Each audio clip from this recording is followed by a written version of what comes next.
Hari ini di program Life Unlimited kita akan bicarakan satu lagi mukjizat Yesus. Salah satunya yang mungkin paling asik, menarik, unik, luar biasa.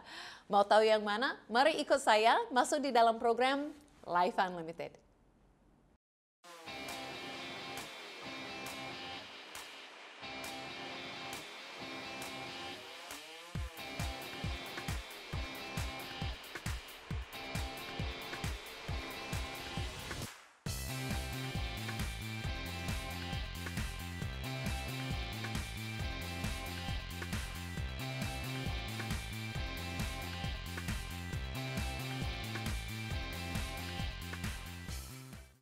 Ya, halo kepada semua pemirsa Life Unlimited dimanapun berada di seluruh Indonesia. Saya Susan Hoover, host untuk program Life Unlimited. Senang sekali kita bisa jumpa kembali lagi hari ini di program ini. Dan hari ini kita akan melanjutkan series kita, Mukjizat Yesus. Saya senang sekali setiap hari untuk belajar tentang mukjizat Yesus. Kadang-kadang kita cuma baca saja kisahnya dan tidak mengerti atau memahami bahwa itu menunjukkan banyak hal untuk kita dan apa yang kita dapat terima hari ini dari Yesus juga. Dan kita harus mengetahui bahwa mukjizat Yesus itu bukan saja yang diceritakan atau yang dituliskan di dalam Alkitab 2000 tahun yang lalu. Tapi mukjizat Yesus masih ada bagi kita hari ini.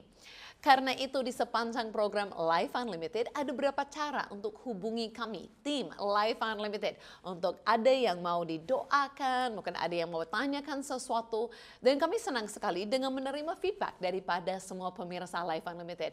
Ada pun yang didoakan dan setelah itu 1 minggu, 2 hari, 1 bulan berapa lama kemudian hubungi kami kembali dengan kabar baik tentang mukjizat atau kesembuhan atau pertolongan Tuhan yang dialami setelah didoakan. Jadi perhatikan ada nomor WhatsApp atau nomor yang dapat dihubungi sepanjang program ini. Ya, ada banyak cara lain-lain juga untuk hubungi saya atau ada subscribe, follow beberapa social media dan hal-hal seperti itu. Tapi hari ini sebelum kita masuk dan membaca dan belajar bersama-sama satu mukjizat yang Yesus lakukan yang dituliskan di dalam Alkitab, saya mau membaca satu kesaksian, satu laporan yang dituliskan dari call center atau dari hotline Life Unlimited, laporan yang saya kirim, yang dikirim kepada saya yang saya terima. Dan hari ini saya terima satu kesaksian itu dari seseorang di Jayapura. Oke, jadi halo dan shalom bagi semua pemirsa yang ada di Papua. Nah, berkata kemarin ini baru terjadi ya, baru terjadi kemarin. Mereka meminta doa untuk mamanya yang mengalami sakit di bagian perut sebelah kanan. Dan abangnya alami sakit ginjal dan asam urat. Tetapi puji Tuhan, ini sekitar 6 hari kemudian, mereka memberi kabar sukacita. Berkata seperti ini, Shalom dan selamat sore, menetap puji Tuhan, saya menyampaikan bahwa mama saya dan abang saya yang sakit, yang telah didoakan, sudah selesai operasi dan puji Tuhan sudah pulang ke rumah dan sudah pulih kembali. Tuhan Yesus baik. Ini semuanya karena dukungan doa dan terima kasih. Ya, ini semuanya karena Yesus yang dapat menjalani segala sesuatu bersama-sama dengan kita. Jadi kepada semua pemirsa yang lain jangan malu-malu untuk juga hubungi kami karena apa yang kita akan belajar hari ini dari mukjizat Yesus itu supaya ya ada tujuannya. Supaya kita semua dapat mengalaminya juga hari ini. Bukan saja supaya kita tahu apa yang terjadi di dalam sejarah, tetapi supaya kita tahu kita dapat mengalami yang sama hari ini juga. Wah, luar biasa. Jadi hari ini kita akan belajar bagaimana Yesus rela bagi satu orang. Kadang-kadang mungkin kita pikir mukjizat Yesus itu untuk banyak sekali orang atau saat dia jalan mungkin sambil dia menyembuhkan satu orang sambil di jalan di mana dia menunjukkan. Tetapi saya mau kita dapat hari ini bagaimana Yesus pergi ke tempat yang jauh, ke tempat yang sunyi, ke tempat yang hanya ada satu orang di sana.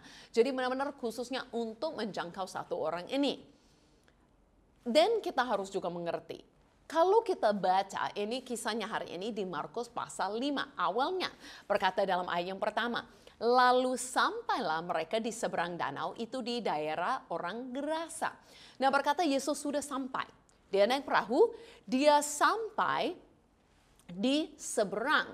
Nah kalau kita tahu ini di Markus 5, kisah yang terakhir di pasal 4, Yesus katakan kepada muridnya, mari kita pergi ke seberang. Dan Yesus sendiri yang mengatakan, mari kita pergi ke seberang, mereka berangkat. Kalau ada yang tahu kisahnya, saat di tengah-tengah jalan mengadakan atau ada badai yang sangat besar. Sampai murid-muridnya ketakutan, sampai Yesus harus meredakan angin besar itu. Nah Yesus di pasal 4 berkata, mari kita ke seberang. Mari kita berangkat ke seberang. Untuk tujuan apa? Sebenarnya Yesus mau menuju ke Gerasa ini. Mau pergi untuk menjumpai satu orang yang ada di Gerasa ini. Jadi Yesus rela melalui badai. Yesus rela perjalanan panjang. Lewati itu semuanya untuk sampai ke Gerasa. Itu luar biasa dan berkata, baru saja Yesus turun dari perahu, datanglah seorang yang kerasukan roh jahat dari pekuburan menemui dia. Nah artinya kalau Yesus sampai ke Gerasa dan terlihat itu dari tempat perkuburan sampai orang yang gila yang tinggal di sana bisa turun jumpain dia. Berarti Yesus sengaja pergi ke daerah kuburan. Jadi Yesus melalui badai, melalui apapun ini, pergi sepanjang malam dalam perjalanan untuk pergi sengaja ke daerah yang cukup sunyi untuk menjumpai satu orang. Dan satu orang ini kita akan temukan orang seperti apa. Jadi sama kita dampak ya. Yesus rela melalui apapun untuk satu orang. Mungkin kadang-kadang kita pikir Yesus sedang menyembuhkan satu orang. Tapi itu dengan tujuan pergi ke tempat ramai. Tapi di kisah ini kita melihat Yesus yang tahu ada orang yang menderita seperti ini di tempat yang sunyi sendirian di sana. Dan Yesus rela melalui apapun untuk menjangkau satu orang ini. Jadi kita harus tangkap betapa berharga satu orang kepada Yesus. Dan bukan saja orang di Gerasa, tetapi dirimu, hai pemirsa. Mungkin satu orang sendirian yang nonton saya saat ini. Bahwa dirimu satu orang berharga kepada Yesus. Yesus sampai di Gerasa dan ada deskripsi sedikit orang yang ada di sana. Orang itu diam di sana dan tidak ada seorang pun lagi yang sanggup mengikatnya. Sekalipun dengan rantai. Oke, dia sudah sering dibelenggu dan dirantai, tapi itu pun diputuskan. Oke, sehingga tidak ada seorang lain yang cukup kuat pun untuk menahannya. Dia siang dan malam itu di kuburan, teriak-teriak, memukul dirinya dengan batu. Wayo, orang yang menderita seperti ini. Apa yang Yesus lakukan sampai di sana dan orangnya jumpa dengan dia? Daripada saya baca ayat semuanya dan hanya dengar dari saya, mungkin bisa lihat video klip yang singkat ini, yang kasih kita bayangan bagaimana Yesus jumpa dengan dia, melayani dia, dan memulihkan hidupnya. Mari kita saksikan video klip yang singkat ini.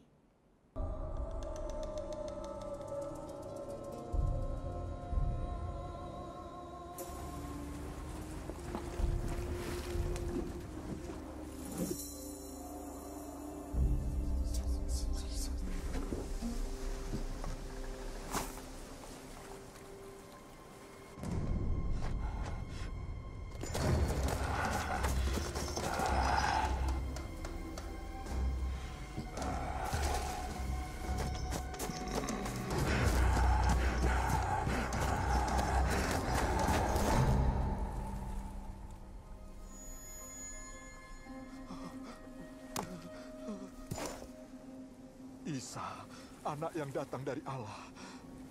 Kau apakan saya? Saya mohon, jangan siksa saya. Siapa namamu? Legion. Junjungan, kami mohon, jangan kirim kami ke jurang maut. Biarlah kami masuk ke dalam babi-babi itu.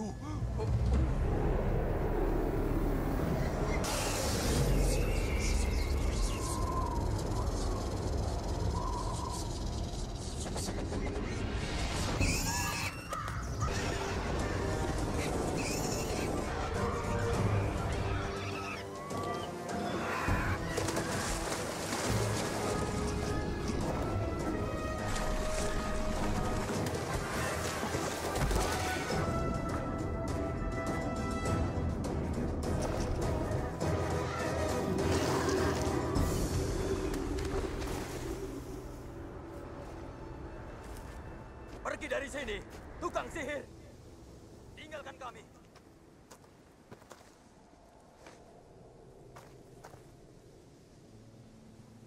Pergi dari tempat ini. Tinggalkan kami. Pergi dari sini. Saya mau ikut engkau. Izinkanlah aku bersamamu.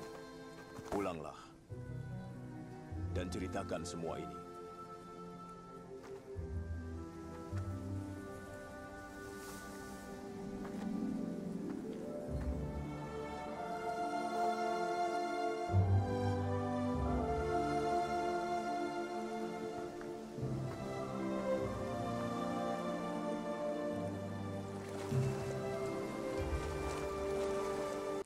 Ya, melalui video klip ini mungkin kita sudah lihat dan saksikan hasil dari Yesus menjumpai orang ini dan apa yang dilakukan.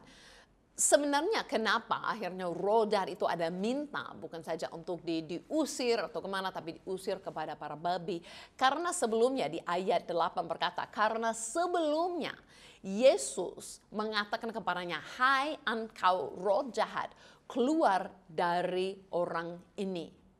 Nah, kemudian dia bertanya kepada orang itu, siapa namamu? Jawabnya, namaku Legion karena kami banyak. Jadi kenapa orang ini menderita sampai seperti itu? Karena bukan saja dia dikuasai oleh satu roh jahat, tapi oleh banyak roh jahat. Makanya sangat menderita. Tetapi Yesus tidak panjang lebar sebenarnya untuk melayani. Kenapa roh jahat sampai ada permintaan? Karena Yesus langsung mengatakan kehendaknya apa dia mau lakukan di sana. Ya, jadi Yesus rela membebaskan siapapun. Yesus tidak mengatakan ini terlalu parah atau ini terlalu banyak atau ini ada kamu terlalu jauh daripada orang lain, sudah tidak mungkin atau layak seperti ini. Yesus rela melakukan mukjizat. Yesus rela membebaskan satu orang seperti ini, siapapun. Orang pun yang sudah tidak dapat tertolong oleh manusia lagi. Kita lihat di sini kuasa Yesus, kasih Yesus, perjalanan Yesus yang sudah begitu jauh pergi untuk satu orang ini saja. Dan semuanya tidak sampai di situ saja. Ya mungkin kita pun mungkin bisa kadang-kadang pergi jauh, kadang-kadang untuk satu orang. Yesus lebih lagi dan lebih lagi. Saya pun kemarin baru sempat baca kemarin. Saya baca di jurnal harian berapa tahun yang lalu. Saya ada satu hari pergi 12 jam. Berkata naik kereta api, pergi ke daerah yang jauh. Pergi di sana, setelah itu kunjungi satu orang. Balik lagi. Tetapi di dalam jurnal harian saya, lucunya tidak hanya menceritakan betapa saya capek dari semua perjalanan, betapa itu adalah satu hari yang tidak menyenangkan. Tetapi apa yang saya catat di situ? Bahwa saya merasa gembira karena saya dapat membawa kabar baik Yesus Kristus melayani satu orang dan saksikan mereka menerimanya. Nah, kalau kita manusia saja bisa merasa tidak ada kecapekan, tidak ada rasa bosan untuk pergi jauh-jauh untuk satu orang. Apalagi Yesus. Yesus jauh lebih baik daripada kita. Jadi Yesus rela melalui apapun untuk satu orang. Yesus rela membebaskan orang seperti apapun, siapapun kita, seburuk-buruknya kita. Dan apa itu benar-benar terjadi? Itu terjadi. Memang setelah Yesus mengusir roh jahat ada permintaan. Dan mereka minta, boleh nggak itu ada banyak babi di sana? Boleh nggak diusir dan masuk babi? Nah, berkata ayat 13, Yesus mengabulkan permintaan mereka. Lalu keluarlah roh-roh jahat itu dan memasuki babi-babi itu. Oke, dan mereka semua, dengan kita lihat di video, itu jumlah yang besar, kira-kira 2.000 jumlahnya, itu terjun dari tepi jurang dan ke dalam danau dan mati lemas di dalamnya. Yesus izinkan seperti ini. Nah, mungkin kita tidak mengerti kenapa harus seperti ini. Saya merasa pasti ada tujuan. Kenapa Yesus mengabulkan permintaan mereka? Kan Yesus tidak harus melakukan itu. Itu roh jahat, Yesus tidak harus melakukan itu. Tapi saya merasa Yesus mau menunjukkan sesuatu kepada kita melalui kisah ini. Bahwa dia sudah pergi jauh untuk orang ini. Mungkin kita masih bertanya, sejauh mana Yesus mau untuk satu orang? Dan di sini kita bisa lihat, Yesus rela berkorban untuk satu orang. Yesus rela mengorbankan banyak sekali sesuatu untuk satu orang saja. Dan itu bukan saja sampai mengorbankan babi. Nanti kita akan bicarakan Yesus rela mengorbankan apapun. Tapi coba pikir di sini, ini adalah 2.000 ekor babi. Yesus rela mengorbankan itu untuk membebaskan dan transformasi dan memulihkan satu orang saja. Itu sampai tidak terhitung, ya, sampai tidak kita bisa hitungkan nilai harga diri kita. Yang tidak ada seperti label harga di dalam hidupmu sejauh mana saja Yesus rela bayar.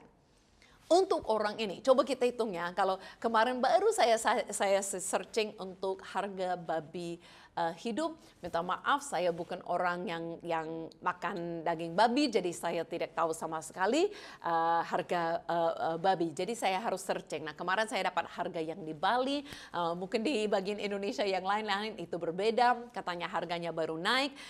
Dan ini mungkin saya buat minimal ya, minimal. Contohnya mungkin jauh lebih daripada ini, mungkin double pun daripada ini. Tapi minimal saja.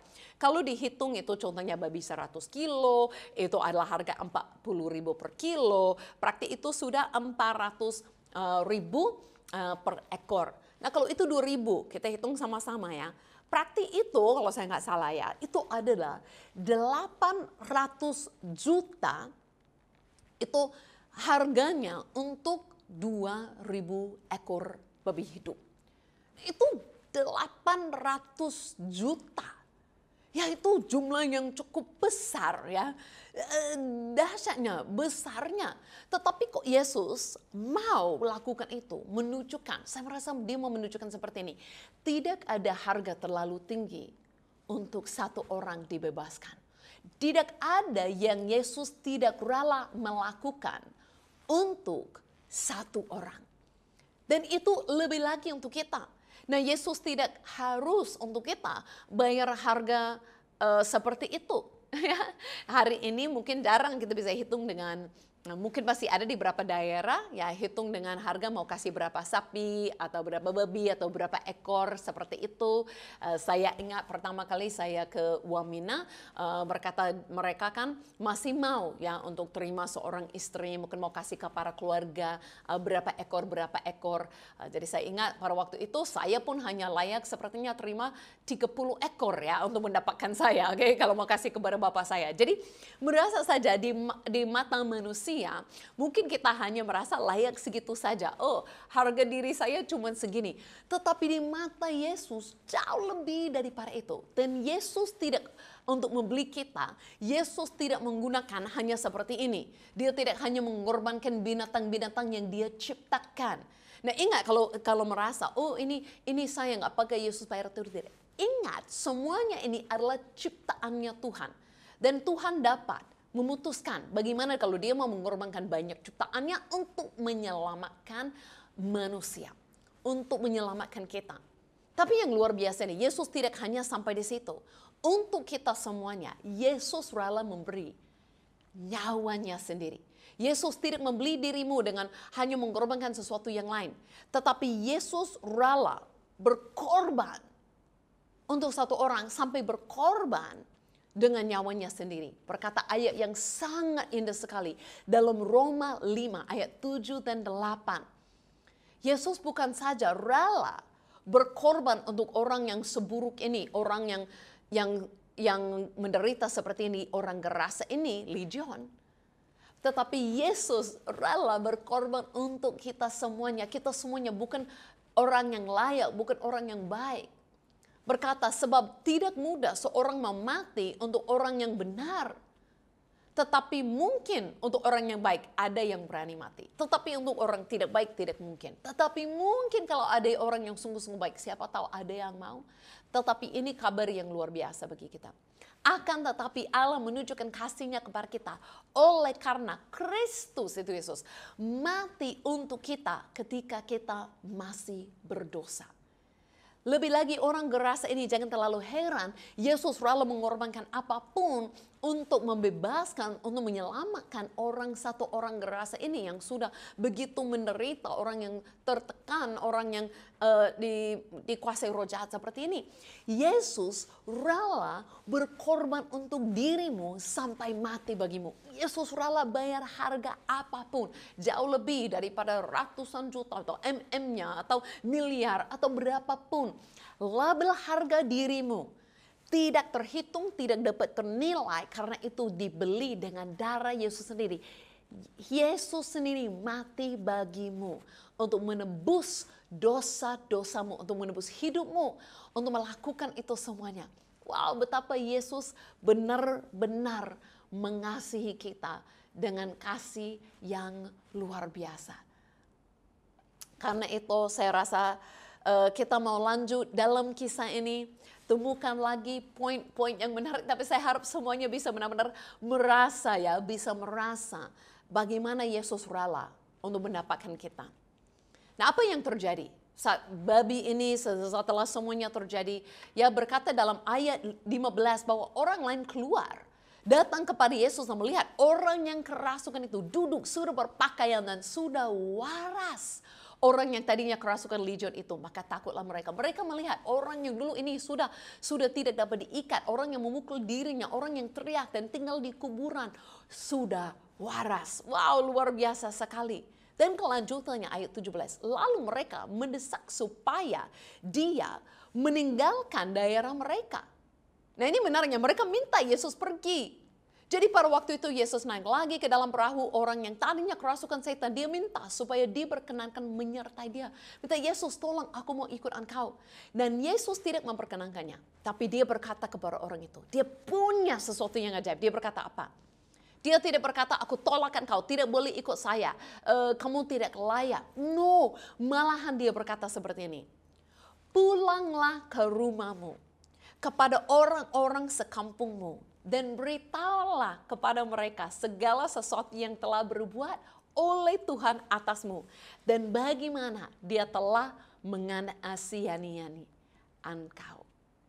Yesus katakan apa? Tidak harus ikut saya. Saya punya tujuan, saya punya rencana yang baik bagimu. Saya mau langsung mulai memakai hidupmu.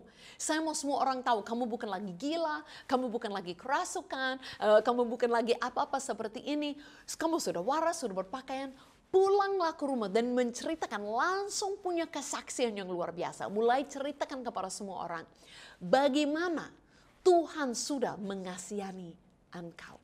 Ceritakan kasih Tuhan, ceritakan apa yang saya perbuat di dalam hidupmu. Wow, itu kesempatan yang luar biasa sekali. Artinya seperti ini ya, Yesus rela memakai siapapun. Ininya saat Yesus jumpa baru beberapa saat sebelumnya, orangnya gila, orangnya tidak berpakaian, orang yang tidak waras, orang yang menderita, orang yang tinggal di kuburan. Tetapi setelah dipulihkan, Yesus langsung katakan, aku mau memakai hidupmu. Aku mau kamu pulang dan ceritakan kepada semua orang. Wow, itu penghargaan yang luar biasa sekali yang diberi Yesus kepadanya. Dan berkata di ayat 20, orang itu pun pergilah dan mulai memberitakan di daerah Dekapolis segala apa yang telah dibuat Yesus atas dirinya, dan mereka semua menjadi heran. Yesus memakai hidupnya untuk kemuliaan Tuhan dengan luar biasa. Dan ini beri harapan untuk kita semua. Seburuk-buruk bagaimana kita, sejahat-jahat bagaimana kita, semenderita apapun, dikuasai gelap apapun kita, bagaimana diri kita. Yesus datang, Yesus rela melalui apapun untuk satu orang. Yesus rela berkorban, ya, Yesus rela membebaskan, Yesus rela melakukan semuanya. Dan setelah itu Yesus rela memakai hidup kita. Dia tidak berkata lagi, kamu ini tidak layak, kamu ini masih begini. No, Yesus sudah pulihkan.